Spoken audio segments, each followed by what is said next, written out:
Namaste, welcome to Monday Bytes from ChitraCars.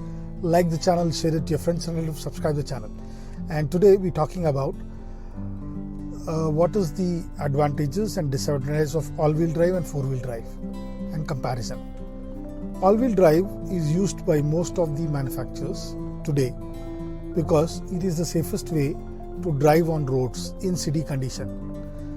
All-wheel drive gives power from the engine to all the wheels, distribute the power to all the wheels, and it is safer for all of us. The disadvantage is that in all-wheel drive you cannot do off-roading.